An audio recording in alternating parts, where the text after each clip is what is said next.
Bonjour à tous, bienvenue sur LM6. On va continuer un peu avec les pneus puisque finalement je ne vais pas parler tellement de la bande de roulement.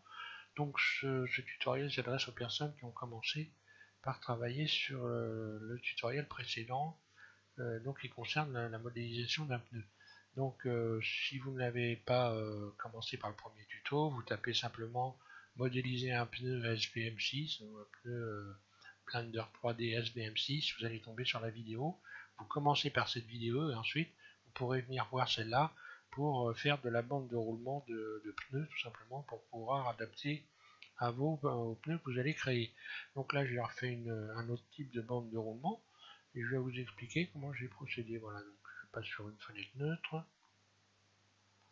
Et avant de continuer quand même, je vais vous donner le mode d'application, comment j'ai fait pour texturer de cette manière-là. Donc j'ai fait au plus simple, hein. Donc j'ai simplement ajouté un matériau. Ici, voilà, j'ai mis le noir à fond. Donc oui, pas à fond vraiment. Voilà, et puis donc j'ai choisi ici Surface Tool.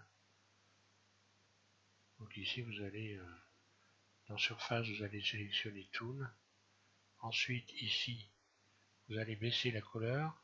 Ici vous allez sélectionner brillant à la place de diffuse. Et puis vous allez mettre adoucir à fond. Alors vous pourrez par exemple faire le contraire. Donc imaginons que je fasse ça. Donc là on est sur le caoutchouc peut avoir différents aspects. Vous voyez que là j'ai beaucoup plus on dirait que j'ai passé un produit pour nettoyer le pneu, la silicone, ça donne ça. Donc là vous auriez un pneu tout neuf. Puis après en modifiant ici ces valeurs là, vous allez atténuer cet effet de brillance et donner un caoutchouc, ça a plus souvent cet aspect là, hein. Ça dépend ce qu'on veut en faire. Euh, et puis il faudra adoucir un peu puisque autrement vous allez vous retrouver plein de petits points. Donc voilà, jouez avec ces deux valeurs pour trouver ce qui vous intéresse comme texture. Donc là un matériau en l'occurrence. Donc je passe cette fois-ci à ma fenêtre et puis à ma nouvelle fenêtre et donc je vous donne toutes les explications. Voilà, donc première des choses, comme précédemment vous rajoutez un plan, vous venez en mode edit, donc tab, la double flèche de votre clavier, vous vous mettez en vue dessus, et vous allez encore une fois ici sélectionner l'aimant, un clic gauche sur l'aimant, qui va vous permettre de déplacer les éléments par rapport à la grille, c'est-à-dire coller à la grille, avec ça colle à la grille, quand je déplace, ça s'arrête à chaque fois sur un carreau. Voilà, donc première des choses, je vais dupliquer 3 fois d'un côté, 3 fois de l'autre, exactement. Alors là par contre, ouais, si on va faire comme ça. Donc Shift D, Shift D, Shift D. Vous avez recentré donc ce carreau là par rapport à la grille, aux axes, hein. Ici donc le trait vert et ici ben, pour l'instant on s'en fiche, mais ici le trait vert passe au milieu des 6 carreaux. Shift D.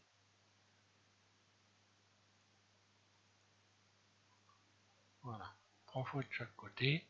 Vous sélectionnez tout A et vous allez ici dans outils retirer les doublons, ça va souder toutes les faces.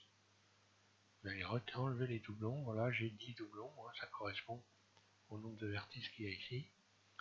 Alors, pour ici je vais sélectionner d'abord cette arête là et celle-là, que je vais déplacer vers le bas.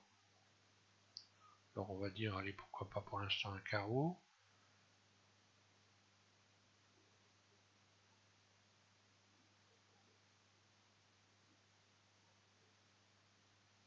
Et puis je pourrais laisser ça comme ça, ou sélectionner cette arête là, pour donner cette forme là.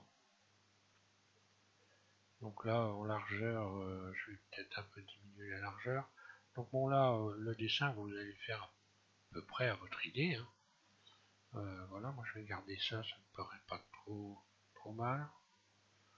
Je vais diminuer ça un peu.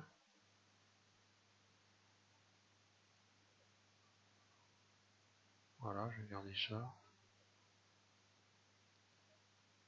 Et puis je vais peut-être faire une extension de surface pour avoir une bande de pneus à plat ici un peu. Je ne l'ai pas fait précédemment, mais bon, vous vous mettez ici donc bien en barrissante, normalement vous y êtes, hein. Vous faites extrude, E, puis voilà, vous faites une petite bande comme ça, qu'on récupérera par la suite, qui sera sur le bord du pneu. Donc, une fois que vous avez fait ça, vous sélectionnez tout. On recommence donc comme pour la première bande de pneus, sauf que là le dessin va être différent, hein, voilà. Je pourrais rajouter des éléments pour un peu adoucir le truc, mais bon, c'est pas une grande nécessité. Faut pas faire un truc trop lourd, sinon après si vous mettez un pneu sur une voiture, vous allez carrément bloquer votre système. Donc ici on va donc faire I de manière ici comme précédemment à créer une surface interne comme ça. Donc quand vous faites I, je rappelle que je reviens en arrière, CTRL Z. Si je fais I, je vais me mettre un petit peu plus loin que le modèle. I, j'appuie sur Shift en continu, la flèche qui va vers le haut sur votre donc, clavier, et petit à petit je me rapproche du centre. Voilà. Donc là je crée une petite bordure, on va envoyer à peu près un carreau et demi. C'est pas. Puis donc forcément en faisant ça, vous avez ouvert cette fenêtre. Cette fenêtre c'est donc créée ici tout en bas de cette fenêtre là, hein. Et vous allez faire individuellement, cliquer sur individuellement, voilà ce qui se passe. Donc là on en revient toujours à la même chose, on a à peu près le même dessin, sauf que là vous allez voir, ça va vous faire ce qu'on voit beaucoup sur les motos, les pneus de moto par exemple, le rainurage ici, donc il y a une courbe comme ça. Donc une fois qu'on a fait ça, on va rajouter un certain nombre de rayons pour créer un rainurage, on va dire, là par rapport à, je vais en mettre un là par exemple, par rapport donc à la grille, donc à l'horizontale, un rainurage à l'horizontale, un petit rainurage comme souvent il y a sur les pneus. Vous verrez qu'il y a, quand vous regardez un pneu, il y a des petits trous, hein. Donc là je rajoute un rayon. Allez, je vais me baser sur un carreau ici. Comme là de toute façon l'aimant fonctionne toujours, je peux éventuellement retravailler un petit peu en sélectionnant par exemple ces trois vertices là qui ne sont pas vraiment bien positionnés pour avoir une forme régulière. Donc je pourrais donc désélectionner l'élément, puisque là comme ça fait carreau par carreau, c'est pas forcément la bonne chose. Et puis voilà, redonner, revoir ici les écarts, parce que le fait d'avoir un peu fait une forme de pointe comme ça a évidemment un peu déformé l'ensemble. Donc je viens un peu trouver ici donc des écarts qui sont égaux.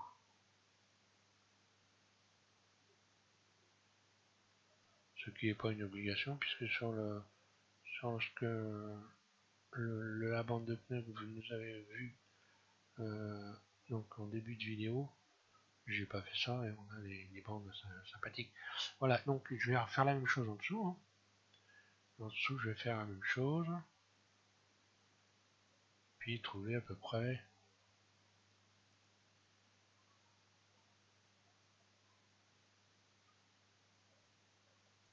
la même largeur que la bande précédente, voilà.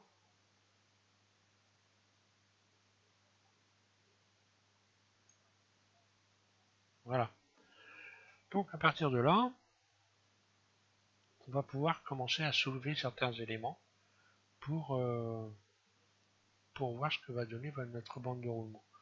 Donc je vais quand même rajouter des rayons pour donner des zigzags. Donc là je vais rajouter, mettons, on va dire 3 rayons. On va rajouter 3 rayons partout.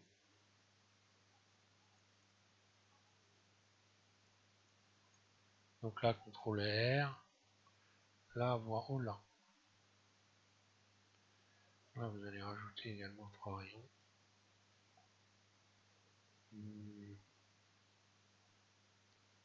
Ouais, même 2 ça suffit ici. Voilà, 2 rayons ici, et là, pas la peine de rajouter quoi que ce soit. Ça ira très bien comme ça. Donc ensuite, on va passer en mode vertice, et vous allez donc déplacer, pour faire des formes de zigzag, des ensembles de 4 rayons, de 4 vertices. Vous sélectionnez tout, C. Vous allez déplacer donc des ensembles comme ceci.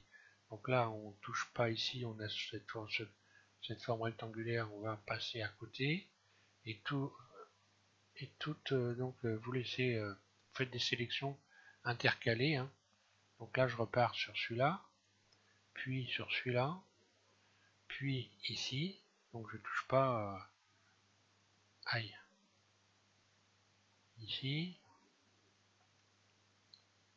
Ici ensuite. C'est. Et donc là, je vais faire pareil de l'autre côté.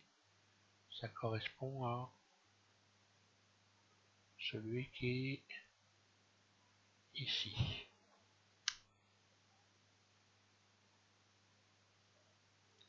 Voilà, vous allez rapidement comprendre. Maintenant, je vais simplement déplacer ces vertices comme ceci. Et là, je suis en train de créer donc des formes en zigzag. Voilà.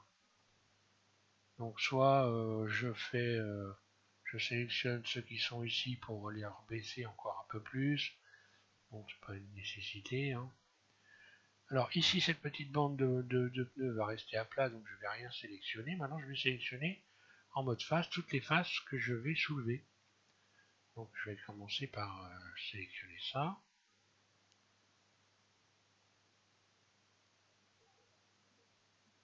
Donc là, faut pas s'affoler. Hein. Y aller doucement, bien pas vous tromper dans la sélection.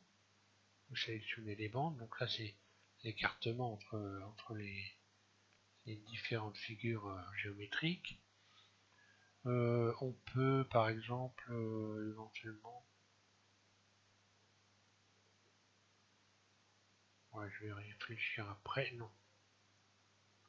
Z, C, je sélectionne ça.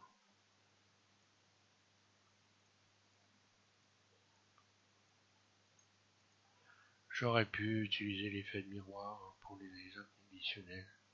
L'effet de miroir. Pour un modèle aussi simple, je l'utilise très rarement. Mais on peut, voilà, hein, c'est pas... C'est ma façon de voir les choses, hein, chacun sa façon de voir les choses. Donc là, on peut imaginer quand je vais faire une extension de surface, extrude, voilà, vous allez voir que ça va donner. Là, il faut bien sûr pas avoir les membres sélectionnés, hein, il faut qu'ils soient désélectionnés. Ou autrement, ce qui va se passer si je mets l'aimant, vous voyez, il se passe. Alors là, il se passe quelque chose parce que je vais très loin, mais voilà, je déplace carrément d'un carreau vers le haut, quoi. Donc voilà, vous désélectionnez l'élément, vous soulevez, et vous allez déjà commencer à avoir une première idée de ce que vous avez fait. Donc par exemple, ici, j'aurais pu ne pas sélectionner, j'aurais pu sélectionner ces faces-là, également pour les soulever, et puis donc avoir une fermeture à cet endroit-là. Je reviens en arrière. Voilà, donc, je pourrais sélectionner éventuellement ça. Je vais y arriver, oui. Donc ici, pareil.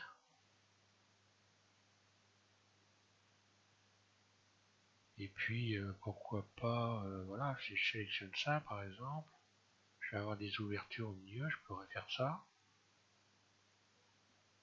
Si vous ne voulez pas avoir des ouvertures qui vont jusqu'au bout, voilà, là j'ai un autre type de dessin, extrude.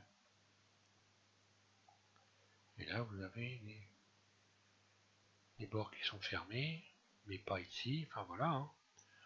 Donc amusez-vous, donc une fois que vous avez donc le dessin qui vous plaît, vous pouvez donc vous mettre ici en mode individuel et comme précédemment dans le tuto précédent, donc, refaire une surface pour incliner un peu ces faces, donner cette forme là.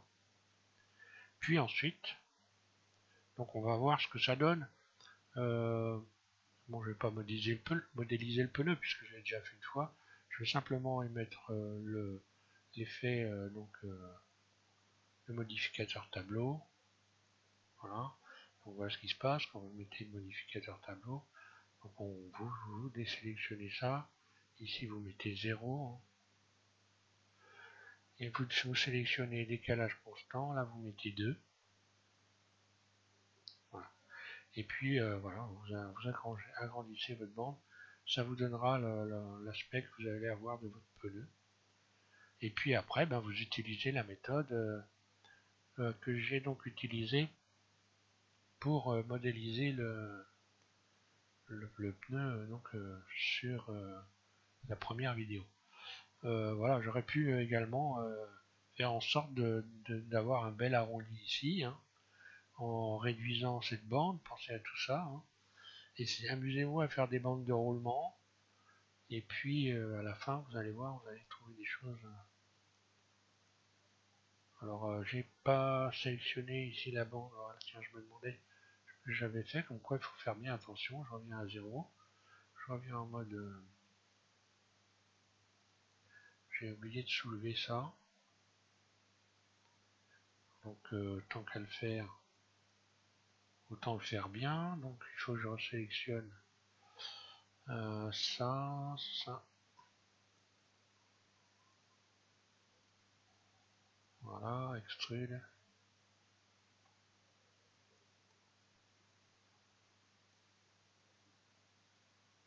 Encore une fois, on n'est pas au micron. Hein.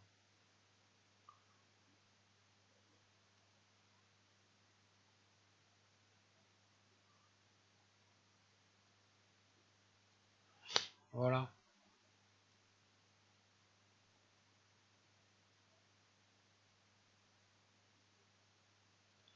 Et puis, là, voilà. Donc voilà, là j'aurais pu, ce que je disais, donc avoir une jolie courbe, hein, s'il l'avait travaillé évidemment. Là c'est histoire de vous faire voir que pour faire des bandes de roulement, on a beaucoup de solutions et qu'il n'est pas inintéressant de commencer à regarder des bandes de roulement à droite à gauche, essayer de les reproduire. Ce qui va, vous allez voir, pas être toujours très facile. Hein. Donc là je vous fais voir des choses qui sont relativement simples. Après, j'ai pas vraiment travaillé le sujet, mais je pense que je vais refaire d'autres bandes de roulement un peu plus complexes. Le tout alors étant de surtout pas venir trop surcharger non plus votre modèle. Hein. Parce que là, quand on va avoir appliqué, alors là vous n'appliquez pas sur la bande de roulement de subdivision, modificateur de subdivision de surface. Hein. Ça il faut la laisser à plat. Mais bon, on rajoute, et puis on arrive à la fin à avoir énormément de vertices et un poids conséquent. Voilà. Je ne vais pas aller plus loin, j'espère que voilà, ça va vous intéresser. En entre-temps, pour ceux qui suivent la chaîne, qui est abonnés, je vais continuer à vous en faire des petites bandes comme ça de roulement un peu différentes. Là. Je vais aller rechercher une bande moto, parce qu'il y en a un qui m'a dit, je me rappelle plus son nom, personne, donc un abonné qui m'a dit qu'il faisait des bandes de moto. On a souvent ici une courbure très, très régulière. Je vais aller un peu m'amuser à rechercher donc cet effet pour avoir une bande un peu moins avec une différente structure, voilà, tout simplement. Voilà. Je vous remercie de suivre M6 et puis donc eh bien, au prochain tutoriel. Je ne sais pas encore sur quoi je vais travailler parce que je travaille sur beaucoup de choses en ce moment. Un avion donc avec un abonné.